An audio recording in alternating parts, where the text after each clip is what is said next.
अलग अलग तरीक़ों से विश्लेषित किया जा रहा है। कुछ लोग ये कह रहे हैं कि बहुत सारे जो पुराने लोग थे, चेहरे थे, उनको एकदम दरकिनार कर दिया गया, उनको साइडलाइन कर दिया गया। अब एक छत्र राज के तौर पे पार्टी चलाई जाएगी। कुछ लोग इसको दूसरी तरीके से विश्लेषित करते हैं कि बीजेपी में एक जनरेशनल चेंज की ज़रूरत थी और उसको ऐसे ही कठिन फैसलों से लिया जा सकता है, क्योंकि हर नेता के अंदर कुछ ना कुछ खूबियाँ होती हैं, तो आप उसको रिप्लेस कैसे करेंगे। तो किसी न किसी मौके पर आपको वो कड़ा फैसला लेना पड़ेगा जो भारतीय जनता पार्टी ने लिया और तीनों राज्यों में बिल्कुल नए चेहरे उतारे। भजन लाल शर्मा के बारे में भी किसी ने बातचीत नहीं की थी, किसी ने सोचा नहीं था। ऐसे ही डॉक्टर मोहन यादव के बारे में भी था। तीनों के अगर आप बैकग्राउंड को देखेंगे तो ये संघ या एबीवीपी से डीपली रूटेड और कनेक्टेड लोग हैं, यानी पार्टी में विचारधारा को महत्व दिया गया है, जाति समीकरणों को भी महत्व दिया गया है। एक ब्राह्मण है, दो लोग, एक आदिवासी है और एक पिछड़े वर्ग से आते हैं। साथ ही जो इनके साथ डेप्यूटी सीएम्स लगाए गए हैं उसमें भी कई तरीके के लोग हैं। तो सबको एक साथ जाति समीकरणों को, क्षेत्रीय समीकरणों को और यंग फेसेस को, नए लोगों को आगे बढ़ाने की पहल की गई। ये देखने का एक नज़रिया हो सकता है। इसी को आज समझने की कोशिश करेंगे कि भारतीय जनता पार्टी ने जो ये सरप्राइज़ पे सरप्राइज़ 3 बार दिया है, इसको क्या मतलब से देखा जाए और भाजपा की इसके बारे में सोच क्या है और इसका 2024 के चुनावों पर क्या असर होने वाला है, क्योंकि बहुत सारे एनालिसिस अभी इसमें किए जाएंगे। बातचीत करने के लिए हमारे साथ जो वरिष्ठ लोग शामिल हुए हैं उनसे मैं आपका परिचय करा देता हूँ। भारतीय जनता पार्टी के प्रवक्ता तुहिन सिन्हा जी हमारे साथ हैं जो बीजेपी का पक्ष रखेंगे। सतीश के सिंह जी हैं, बहुत ही सीनियर जर्नलिस्ट हैं। विजय त्रिवेदी जी और संजय सिंह जी, आप सबका सर बहुत बहुत स्वागत है। समझने की कोशिश करते हैं कि ये बीजेपी ने जो बड़ा गेम प्लान सामने रखा है, इसके पीछे की सोच कर पहले तो तुहिन जी से ही समझ लें, उनका अधिकार पहले। भाई तुहिन जी बताइए, ये जो नए प्रयोग, नए परिवर्तन आप लोगों ने किए हैं, इसके पीछे की सोच क्या है? नमस्ते नीरज जी, सभी को नमस्ते। देखिए, एक जमाना था कांग्रेस का अमर, अकबर और एंटनी का, और मोदी जी का जमाना है विष्णु, मोहन और भजन का। तो ये एक बहुत बड़ा अंतर है। जैसा कि आपने खुद कहा, नए चेहरों की आवश्यकता इसलिए होती है क्योंकि 18 करोड़ से भी ऊपर कार्यकर्ताओं की पार्टी में नई ऊर्जा हमेशा भरनी होती है और हम आगे की सोच रहे हैं। देखिए, कांग्रेस जो है वो 2024 की तैयारी नहीं कर पा रही है, हम अगले 20 वर्षों की तैयारी कर रहे हैं, क्योंकि जो विकसित भारत का लक्ष्य प्रधानमंत्री जी ने दिया है, उसमें इन 3 राज्यों की भूमिका जो है बहुत अहम होने वाली। 3 बातें जो हैं इन नए चेहरों से, इन नए नामों से स्पष्ट हो जाती है। एक तो बीजेपी जो है सबसे अधिक समावेशी पार्टी है। हर वर्ग, हर समुदाय, हर जाति का नेतृत्व जो है बीजेपी देने का प्रयास करती है। देखिए, ये तब हो रहा है जब राहुल गांधी एक के बाद एक फेक गारंटी कर रहे हैं, और उनमें से एक फेक गारंटी, जो सबसे खतरनाक फेक गारंटी है, वो कास्ट सेंसस का है। क्योंकि हम कास्ट सेंसस के विरुद्ध कभी नहीं है, ये माननीय अमित शाह जी ने बार बार स्पष्ट किया है। लेकिन जिस प्रकार से, जिस लिपापोती के साथ वो करना चाह रहे हैं, जिससे छत्तीसगढ़ में हुआ था, जिस तरह से कर्नाटक में हुआ था, कि वो खुद जो है साझा करने की स्थिति में नहीं थे। हम नहीं चाहते कि इस प्रकार से लिपापोती हो ऐसे संवेदनशील मुद्दे पर। दूसरी बात, ये कार्यकर्ताओं की पार्टी है और कोई इसमें बड़ा या छोटा नहीं है। ये वंशवादों की पार्टी नहीं है। वंशवादों को, यहाँ जो वंशज हैं उन्हें भी संघर्ष करके आगे बढ़ना पड़ेगा, और कोई बड़ा छोटा नहीं है। तीसरी बात जो मैंने आपको पहले ही कही थी कि जो लक्ष्य 2047 के प्रधानमंत्री जी ने दिए हैं, उसमें इन तीनों राज्यों की एक अहम भूमिका होने वाली है और नई ऊर्जा का कमान लेना बहुत आवश्यक था इन राज्यों। तुहिन जी, आप कह रहे हैं कि जातियों को, नए चेहरों को, अगले 20 साल की पॉलिसी है। मुझे मध्य प्रदेश के बारे में ये पूछना है कि शिवराज सिंह तो परफॉर्मर थे, डिलीवर कर रहे थे, उनको क्यों रिप्लेस किया? देखिए, शिवराज सिंह चौहान जी का करियर अभी समाप्त नहीं हुआ है, बल्कि जैसा आपने कहा कि एक के बाद एक Bharatiya Janata party surprises throw करती रहती है, तो हो सकता है कि आने वाले समय में आप उनको इससे भी बड़ा दायित्व मिले। देखिए उनका जो कंट्रीब्यूशन रहा है, उनका जो योगदान रहा है मध्य प्रदेश के विकास में, वो अभूतपूर्व है, अद्वितीय है। और मध्य प्रदेश के जो है वो सबसे बड़े नेता हैं इसमें भारतीय जनता पार्टी के, इसमें तो कोई दो मत नहीं है। लेकिन 18 वर्ष के बाद, जैसा कि मैंने कहा, नई ऊर्जा की आवश्यकता होती है और एक नए रोल में। देखिए ये पार्टी ईगो से नहीं चलती है। सबको पता था कि कमलनाथ हारने वाले हैं, पैसा फूक फूक कर जो है वो मीडिया में अपनी इमेज को जो है बनाकर रखे थे। ये पार्टी जो है ना तो पैसे से चलती है, ना ये जो है मतलब वंशजों की पार्टी है। ये केवल और केवल क्षमता और केवल जो एक उपयुक्त समय पर उपयुक्त नेता जहां अगर मिल जाए, और उसमें बहुत सारे कंसिडरेशन होते हैं। देखिए जब हम छत्तीसगढ़ के मुख्यमंत्री का चयन करते हैं तो स्वाभाविक है कि छत्तीसगढ़ की सीमा जो है वो 7 राज्यों से सटी हुई है, 7 राज्यों से जुड़ती है। तो इन 7 राज्यों में कहीं ना कहीं उसका प्रभाव पड़ेगा। तो ये सारी चीजें जो जी कई दिग्गज नेताओं को उम्मीद रही होगी, और होनी भी चाहिए भाई, जो राज्य में राजनीति कर रहा है उसको तो आशा रहती है।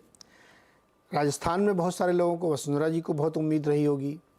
मध्य प्रदेश की हम लोग चर्चा की, छत्तीसगढ़ में रमन सिंह जी के यहाँ भी कई लोग बताते थे कि वहाँ IAS PCS लोग जा के बधाई दे रहे हैं, पहले से या मिलजुल रहे हैं। कैसे बैलेंस बनाएंगे, क्योंकि बहुत सारे सीनियर लोग, शायद उनके पास अभी कोई पद या कोई पोर्टफोलियो नहीं होगा। ये बैलेंस के बारे में पार्टी ने क्या सोचा है? आपको आने वाले समय में वो सब पता चलेगा। देखिए जैसा कि मैंने कहा कि हर बार जब आप पार्टी की मीटिंग में आए या नेशनल एग्जीक्यूटिव में आए, तो एक बात पर सबसे अधिक फोकस दिया जाता है कि राष्ट्र पहले, पार्टी उसके बाद, और स्वयं जो है वो इंडिविजुअल जो है वो उसके तीसरी पायदान पे आता है। तो अगर किसी निजी महत्वाकांक्षा की पूर्ति नहीं हो रही है तो उसकी जिम्मेदारी पार्टी की नहीं है। अगर राष्ट्र हित में, राज्य के हित में हमें लगता है कि कोई नया उम्मीदवार जो है बेहतर बैठता है उस स्थिति में, तो उस व्यक्ति को मौका मिलेगा। और देखिए भारतीय जनता पार्टी जो है आज 1980 के बाद और उससे पहले जनसंघ के रूप में एक बार भी भारतीय जनता पार्टी में विभाजन नहीं हुआ है, क्योंकि यहाँ लोग आइडियोलॉजी के आधार पर जुड़ते हैं। कांग्रेस में 10 बार जो है वर्टिकल डिवीजन हो चुका है, 10 बार कांग्रेस टूट चुकी है। तो यहाँ जो है निजी महत्वाकांक्षाएं जो है वो सेकेंडरी होती हैं, प्रथम होता है राष्ट्र हित, राज्य हित और समाज का हित। जी विजय जी, कैसा देख रहे हैं आप ये परिवर्तन बीजेपी का? सारे पुराने चेहरे बदल दिए गए। जैसा हमने कहा कि इसके 2 तरह के लोग विश्लेषण कर रहे हैं, विश्लेषकों की दुनिया में हर तरह से किया जा रहा है। आप कैसे कर रहे हैं इसका विश्लेषण? सर मैं सबसे पहले तो इसको एक जनरेशनल शिफ्ट की तरह से मानता हूँ, जिसकी चर्चा हम पहले भी कर रहे थे। जब आप मुख्यमंत्री के नामों की चर्चा कर रहे थे तो मैंने कहा था नाम मैं नहीं बता सकता, लेकिन मुझे उम्मीद है कि जनरेशनल शिफ्ट होगा। इसको इस तरह से देखना चाहिए कि 2018 में जो काम भारतीय जनता पार्टी नहीं कर पाई, जब खासतौर से इन 3 राज्यों की बात करें कि तीनों राज्यों में विधानसभा चुनाव हार गई और वसुंधरा जी, रमन सिंह और शिवराज जी की जगह कोई नई लीडरशिप पार्टी नहीं खोज पाई पिछले 5 साल में। तो एक बड़ी गलती थी, जिसको गलती कहे या जो भी कहा, जो फैसला था उस पर कोई नया बदलाव नहीं कर पाई। उसको झेलना पड़ा इन चुनावों से पहले कि पार्टी को कोई चीफ मिनिस्टरियल फेस नहीं मिल रहा था कि किस तरह से करे, क्योंकि इनको हटाने के बाद भी कोई दूसरा चेहरा नहीं था जिस पर ये किया जाए। तो एक जोखिम के साथ उन्होंने तीनों नेताओं को तो हटा दिया और एक नई लीडरशिप के लिए एक रास्ता बनाया। और प्रधानमंत्री जी ने खुद अपने चेहरे पर चुनाव लड़ने का जो काम किया, उसके बाद जब पार्टी ने तय किया तो नए चेहरों को लेकर आई। और दूसरा, सोशल इंजीनियरिंग के साथ साथ सारे जो वर्ग है समाज के, उनको भी इसमें समावेश करने की, शामिल करने की कोशिश किया। लेकिन इसका मतलब मैं सच कह रहा हूं कि ये नहीं समझता कि जो और लीडर्स हैं, चाहे वो शिवराज जी हों या तमाम और लीडर्स हैं, उनका अब पॉलिटिकल करियर खत्म हो गया, उनको अलग जिम्मेदारी मिल सकती है। आज मैं देख रहा था कि जब भजन लाल जी जयपुर में राजभवन पहुंचे तो वहां कलराज मिश्र बैठे हैं राजभवन में, राज्यपाल। आपको याद होगी कुछ साल पहले कलराज मिश्र उत्तर प्रदेश के बहुत बड़े नेताओं में से माने जाते हैं और वो मोदी सरकार में मंत्री थे। उनको वहां से हटाया गया, इस्तीफा लिया गया और फिर सब ने चर्चा की कि भाई ऐसा कैसे किया गया, तो वो राजभवन में है। तो पार्टी में जो हाईकमान है या जो लीडरशिप है वो तय करेगी कि उनको नए नेताओं को कैसे जिम्मेदारी दी जाए।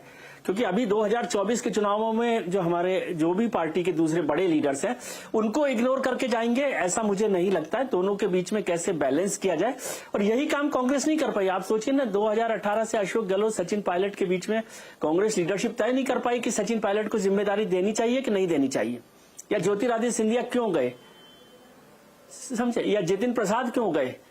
तो ये सारा जो नई लीडरशिप है, और आप इस बात को मानना ही पड़ेगा कि हमेशा कभी ना कभी आके आपको नई लीडरशिप को जगह देनी पड़ेगी। ये एक 20 साल बाद जनरेशनल चेंज हुआ जी, और कोई ऐसा पहली बार नहीं हुआ।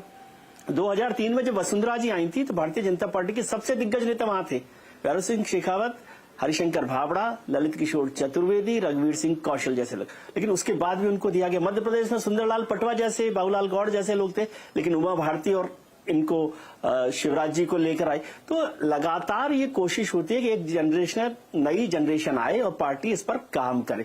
लेकिन ऐसा भी नहीं है कि अब बिल्कुल शांति से हो जाएगा और कभी पार्टी टूटी नहीं। जैसे अभी मित्र ने कहा कि पार्टी में कभी स्प्लिट नहीं हुई, तो उनको शायद कल्याण सिंह जी के बारे में याद नहीं, उन्हें उमा भारती के बारे में याद नहीं, उन्हें शंकर सिंह वाघेला के बारे में ख्याल नहीं रहा होगा, या बाबूलाल मरांडी के बारे में ख्याल नहीं रहा होगा।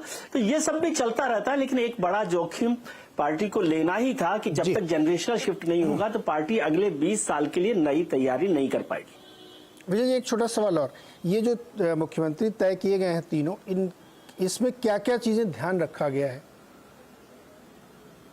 जाति, आइडियोलॉजी, पहला ध्यान बैकग्राउंड, यंग, क्या रखा गया ध्यान इसमें? ये सभी चीजें, बैकग्राउंड तो तीनों लीडर्स का या सभी लीडर्स का मोटे तौर पर संघ से जुड़ा हुआ है। सभी लोगों की संघ के प्रति निष्ठा पर सवाल नहीं है, ये पहला सवाल है, पहला एक वो है क्राइटेरिया। दूसरा, यंग लोगों को लिया गया, फ्रेश चेहरों को लिया गया कि फ्रेश चेहरों के साथ आगे बढ़ा जाए। जो पुष्कर सिंह धामी के साथ एक्सपेरिमेंट किया गया, जो भूपेंद्र पटेल के साथ एक्सपेरिमेंट किया, जो देवेंद्र फडणवीस के साथ एक्सपेरिमेंट किया गया, जो मनोहर लाल खट्टर के साथ एक्सपेरिमेंट किया गया, उसी एक्सपेरिमेंट को आगे बढ़ाकर ये काम किया गया। और तीसरा, सभी समाज के सभी वर्गों की एक हिस्सेदारी इसमें हो जाए, ये काम किया जाए। और कोई ऐसा सवाल नहीं है, क्योंकि यदि इसमें मिक्स एंड मैच किया जाता कि कुछ सीनियर लीडर्स को भी लिया जाए तो फिर ज्यादा कन्फ्रंटेशन होता कि किरोड़ी लाल मीणा जी को ले लिया, वसुंधरा जी को नहीं लिया, या वसुंधरा जी को ले लिया, किरोड़ी लाल मीणा को नहीं लिया, तो वो कन्फ्रंटेशन होता। बिल्कुल फ्रेश चेहरों के साथ आए हैं तो किसी को इस पर आपत्ति नहीं होनी चाहिए। और ये मैसेज भी है कि पार्टी के फैसले को अनुशासित तरीके से मानिए और पार्टी का काम कीजिए। जो पार्टी का काम करेगा उसकी भूमिका तय हो जाएगी, जो पार्टी का काम नहीं करेगा उसकी भूमिका भी तय हो जाएगी। जी सतीश जी, सीधा सवाल, ये एक सियासी दांव है या जनरेशनल शिफ्ट है? जनरेशनल शिफ्ट आप स्टैटिस्टिक्स में कह सकते हैं कि हाँ जी नए चेहरे आए हैं, लेकिन मुझे समझ में नहीं आया कि तुहिन जी ने कहा कि 2047 तक विकसित भारत बनाना है, उसमें इन तीन चेहरों का क्या योगदान रहेगा। पार्टी के 2047 के ब्लूप्रिंट में तो आ सकता है, लेकिन बाकी तो मुझे नहीं समझ में आया। दूसरी बात, मुझे लगता है ये ज्यादा सियासी दाव है, और मैं कहता हूँ ये मोदी जी का A to Z पॉलिटिक्स है। 24 का चुनाव है, तो आप ये जो विपक्ष वाले OBC जिसकी संख्या भारी आबादी आदि आदि कास्ट सेंसस वगैरह कह रहे थे, तो उनको ये जवाब है कि देखो भाई, मध्य प्रदेश में हमने एक यादव ढूंढ लिया, छत्तीसगढ़ में एक आदिवासी ढूंढ लिया, और आप ये कहोगे A to Z की बात हम कर रहे हैं, तो चलो जी यहाँ ब्राह्मण भी ढूंढ लिया। ऐसा है कि इनका कोई टेस्टेड एडमिनिस्ट्रेटिव एक्सपीरियंस तो कुछ है नहीं।